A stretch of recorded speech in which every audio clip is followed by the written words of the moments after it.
ಬಣವಿಕಲ್ಲು ಆರ್ಕೆಎಸ್ಕೆ ರಾಷ್ಟ್ರೀಯ ಕಿಶೋರ ಸ್ವಾಸ್ಥ್ಯ ಕಾರ್ಯಕ್ರಮ.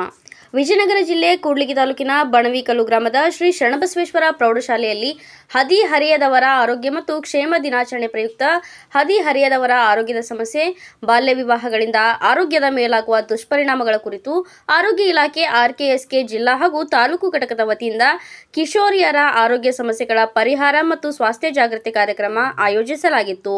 ಇನ್ನು ಕಾರ್ಯಕ್ರಮದಲ್ಲಿ ಕಿಶೋರಿಯರಲ್ಲಿ ರಕ್ತಹೀನತೆ, ಋತುಚಕ್ರ ಸಂಬಂಧಿ ಸಮಸ್ಯೆಗಳು ಹಾಗೂ ಪೌಷ್ಟಿಕ ಆಹಾರದ ಮಹತ್ವದ ಕುರಿತು ತಿಳಿ ಹೇಳಲಾಯಿತು. ವೈಯಕ್ತಿಕ ಶುಚಿ ಮತ್ತು ಪರಿಸರ ಸ್ವಚ್ಛತೆ ಬಗ್ಗೆ ಅರಿವು ಕೂಡ ಮೂಡಿಸಲಾಯಿತು. ಫ್ಲೋರೋಸಿಸ್ ಹಾಗೂ ದಂತ ತಪಾಸಣೆ ಚಿಕಿತ್ಸೆ ಜರುಗಿಸಲಾಯಿತು.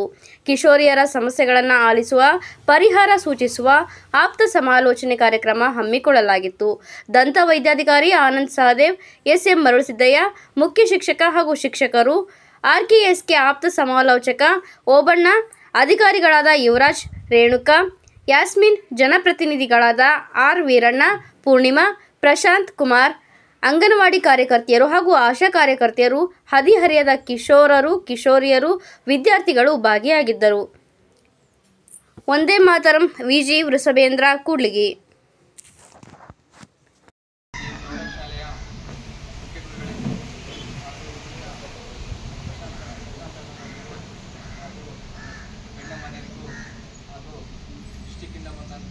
ಆನಂದ್ ಸರ್, ಸಾರಿಯನ್ ಸರ್ ಮತ್ತು ಯುವರಾಜ್ ಸರ್ ಅವರಿಗೂ ಹಾಗೂ ಶ್ರೀಯೇಶ್ವರ ಮೇಡಮ್ ಅವರಿಗೂ ಹಾಗೂ ಅಂಗನವಾಡಿ ಟೀಚರ್ ಅವರಿಗೂ ಹಾಗೂ ಆಶಾ ಕಾರ್ಯಕರ್ತರಿಗೂ ಹಾಗೂ ಈ ಶಾಲೆಯ ಸಹಶಿಕ್ಷಕ ವರ್ಗದವರಿಗೂ ಹಾಗೂ ನಮ್ಮ ಕಿಶೋರ ಮತ್ತು ಕಿಶೋರಿಯರಿಗೆ ನಾನು ನಮಸ್ಕರಿಸುತ್ತಾ, ಈ ದಿನ ವಿಶೇಷವಾಗಿ ಜಿಲ್ಲಾ ಆರೋಗ್ಯ ಮತ್ತು ಕುಟುಂಬ ಕಲ್ಯಾಣ ಇಲಾಖೆ ವಿಜಯನಗರ ತಾಲೂಕು ಸಾರ್ವಜನಿಕ ಆಸ್ಪತ್ರೆ ಕೂಡ್ಲಿಗಿ ವತಿಯಿಂದ ಈ ಒಂದು ಹದಿಹರೆಯದವರ ಆರೋಗ್ಯ ಮತ್ತು ಕ್ಷೇಮ ದಿನಾಚರಣೆಯನ್ನು ಈ ಒಂದು ಶಾಲೆಯಲ್ಲಿ ಹಮ್ಮಿಕೊಂಡಿದ್ದೀವಿ.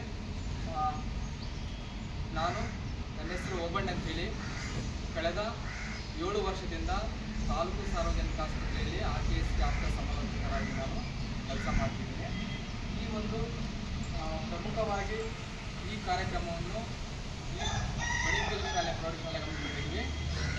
ನಮ್ಮ ಈ ಆರ್ಕೆಎಸ್ಕೆ ಅಂದರೆ ರಾಷ್ಟ್ರೀಯ ಕಿಶೋರ ಸ್ವಾಸ್ಥ್ಯ ಕಾರ್ಯಕ್ರಮ ಅಂತೇಳಿ, ಇದರಲ್ಲಿ ಒಟ್ಟಾರೆಯಾಗಿ ಈ ಒಂದು ಆರ್ಕೆಎಸ್ಕೆ ಕಾರ್ಯಕ್ರಮದ ಕುರಿತು ಜಸ್ಟ್ ಅದರ ಒಂದು ಇತಿಹಾಸ ಮತ್ತು ಪರಿಚಯವನ್ನು ಈ ಸಂದರ್ಭದಲ್ಲಿ ನಿಮಗೆ ಮಾಹಿತಿಯನ್ನು ತಿಳಿಯಪಡಿಸುತ್ತೇನೆ.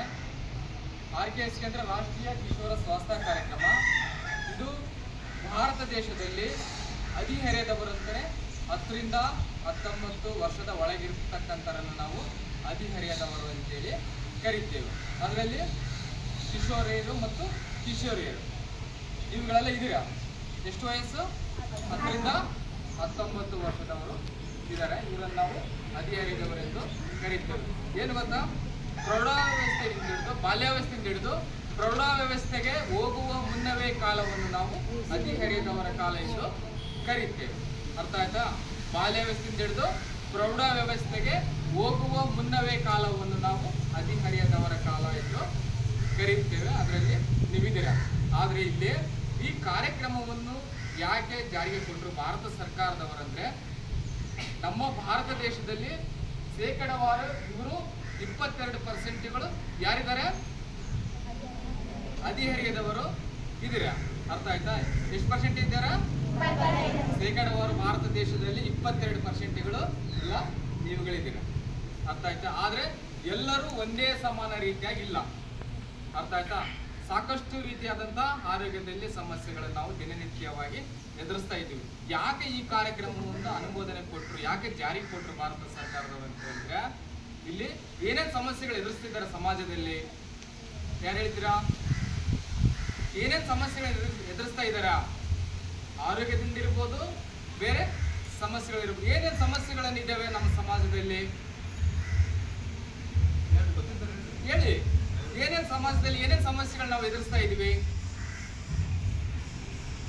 ಗೊತ್ತಿದೆ ಸರ್? ನಾವು ಹೇಳಲ್ಲ, ನಾವು ಸಾರ್ಗಂತ ಹೇಳ್ತೀವಿ. ಹೇಳಿ, ಏನೇನು ಸಮಸ್ಯೆಗಳು ಎದುರಿಸ್ತಾ ಇದೀವಿ? ಇದು ನಿಮ್ಮದೇ ಕಾರ್ಯಕ್ರಮ, ನಿಮ್ಮದೇ ಪ್ರೋಗ್ರಾಮ್ ಇದು. ಅರ್ಥ ಆಯ್ತಾ? ನಾವು ಇಲ್ಲಿಗೆ ಬಂದಿದ್ದೀವಿ. ಯಾರಾದ್ರೂ ಒಬ್ರು ಒಂದು ಪಾಯಿಂಟ್ಸ್ ಹೇಳಿ, ಏನ್ ಎದುರಿಸ್ತಿದ್ವಿ ಹೇಳಿ.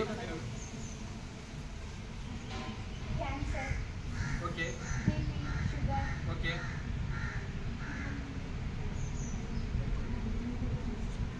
ಕರ್ನಾಟಕ. ಗುಡ್. ನಾವು ಎಲ್ಲ ಒಂದಲ್ಲ ಒಂದು ರೀತಿಯಾಗಿ ಇವತ್ತಿನ ಒತ್ತಡದ ಜೀವನ ಶೈಲಿಯಿಂದ ನಾವು ಹಲವು ಮಾರಣಾಂತಿಕ ಕಾಯಿಲೆಗಳಿಗೆ ನಾವು ಒಳಗಾಗ್ತಿದ್ದೀವಿ. ಅರ್ಥ ಆಯ್ತಾ? ಸಮಾಜದಲ್ಲಿ ಬಡತನ ಇದೆ, ನಿರುದ್ಯೋಗಗಳಿದ್ದಾವೆ, ಬಾಲಕಾರ್ಮಿಕ ಪದ್ಧತಿಗಳಿದ್ದಾವೆ, ಅಪೌಷ್ಟಿಕತೆ ಇದೆ, ಚಿಕ್ಕ ವಯಸ್ಸಿನಲ್ಲಿ ಮದುವೆ ಮಾಡ್ಕೊತಿದ್ದಾರೆ, ಚೈಲ್ಡ್ ಮ್ಯಾರೇಜ್ ಆಗ್ತಿದ್ದಾವೆ, ಬಾಲ್ಯವಿವಾಹಗಳು ನಡೀತಿದ್ದಾವೆ, ರಕ್ತಹೀನತೆ, ವಿಶೇಷವಾಗಿ ರಕ್ತಹೀನತೆಗೆ ಒಳಗಾಗ್ತಿದ್ದಾರೆ ಕಿಶೋರಿಯರು.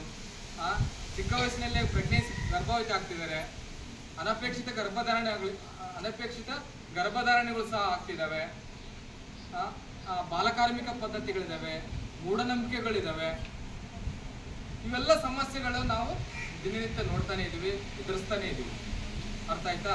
ಇಲ್ಲ ಚಿಕ್ಕ ವಯಸ್ಸಿನಲ್ಲಿಯೇ ಮದುವೆ ಮಾಡಿಕೊಟ್ಟು ಅವರಲ್ಲಿ ಆಗ್ತಕ್ಕಂತಹ ತಾಯಿ ಮರಣಗಳನ್ನು ನಾವು ನೋಡ್ತಾ ಇದ್ದೀವಿ, ಶಿಶು ಮರಣಗಳನ್ನು ನೋಡ್ತಾ ಇದ್ದೀವಿ. ಅರ್ಥ ಆಯ್ತಾ? ಇವೆಲ್ಲವೂ ಏನಾಗಿದೆ ಅಂದರೆ ಸಾಮಾಜಿಕವಾಗಿ ಮತ್ತು ಸಾರ್ವಜನಿಕ ಆರೋಗ್ಯದ ಮೇಲೆ ತುಂಬ ದುಷ್ಪರಿಣಾಮಗಳನ್ನು ಬೀರಿದ್ದಾರೆ.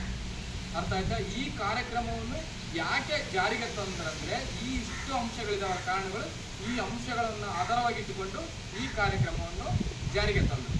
ಈಗ ಅರ್ಥ ಆಯ್ತಾ ಯಾಕೆ ಈ ಕಾರ್ಯಕ್ರಮವನ್ನು ಜಾರಿಗೆ ಕೊಟ್ಟರು ಅಂತೇಳಿ?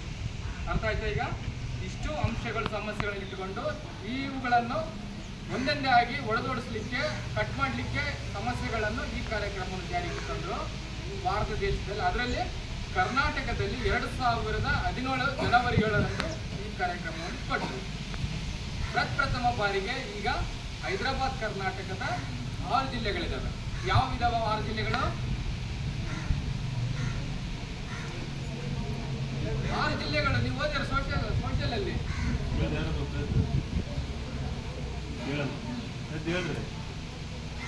ಗೊತ್ತಿದೆ ಸರ್, ಹೇಳಲ್ಲ. ಬಳ್ಳಾರಿ ಇದೆ,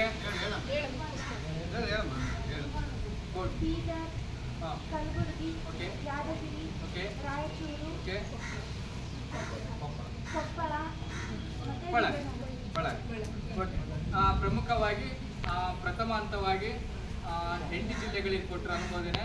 ಈಗ ಒಂದಷ್ಟು ಜಿಲ್ಲೆಗಳಿಗೆ 2020ರಲ್ಲಿ ಎಲ್ಲ ನಮ್ಮ ಕರ್ನಾಟಕದ ಕೆಲವು ಜಿಲ್ಲೆಗಳಲ್ಲಿ ಈ ಕಾರ್ಯಕ್ರಮವನ್ನು ಒಂದು ಮುಕ್ಕಾಲು ಹೆಚ್ಚು ಕಡಿಮೆ ಒಂದು 20 ರಿಂದ 22 ಜಿಲ್ಲೆಗಳಿಗೆ ಈ ಕಾರ್ಯಕ್ರಮವನ್ನು ಕೊಟ್ಟಿದ್ದಾರೆ. ಎಲ್ಲೆಲ್ಲಿ ಹಿಂದುಳಿದ ಜಿಲ್ಲೆಗಳಿಗೆ ಏನಿದೆ ಪ್ರಥಮ ಹಂತವಾಗಿ ಈ ಕಾರ್ಯಕ್ರಮವನ್ನು ಕೊಟ್ಟರು. ಆಯಿತು, ಎಷ್ಟರಲ್ಲಿ ಕೊಟ್ಟರು, ಯಾಕೆ ಕೊಟ್ಟರು, ಎಲ್ಲೆಲ್ಲಿ ಕೊಟ್ಟರು ಅಂತ ಈಗ ತಿಳ್ಕೊಂಡಿವಿ. ಈಗ ಇದರ ಒಂದು ಅಡಿಯಲ್ಲಿ ಈ ಒಂದು ಸ್ನೇಹ ಕ್ಲಿನಿಕ್ ಅನ್ನೋದು ಕೊಟ್ಟರು. ನೋಡಿದ್ರೆ ಇದಕ್ಕಿಂತ ಮುಂಚೆ ಸ್ನೇಹ ಕ್ಲಿನಿಕ್ಕು ಕೇಳಿದಿರಾ, ನೋಡಿದಿರಾ? ಇಲ್ಲ ಸರ್, ನಿಮ್ಮ ಕ್ಲಿನಿಕ್ ಬಂದಿದ್ದೀವ? ಇಲ್ಲ. ಇದರಡಿಯಲ್ಲಿ ಸ್ನೇಹ ಕ್ಲಿನಿಕ್ ಕೊಟ್ಟರು. ಸ್ನೇಹ ಕ್ಲಿನಿಕ್ ಎಲ್ಲೆಲ್ಲಿ ಕಂಡು ಬರುತ್ತಿದೆ, ಎಲ್ಲೆಲ್ಲಿ ಯಾವ ಒಂದು ಆಸ್ಪತ್ರೆಗಳಲ್ಲಿ ಕಂಡು ಬರುತ್ತದೆ?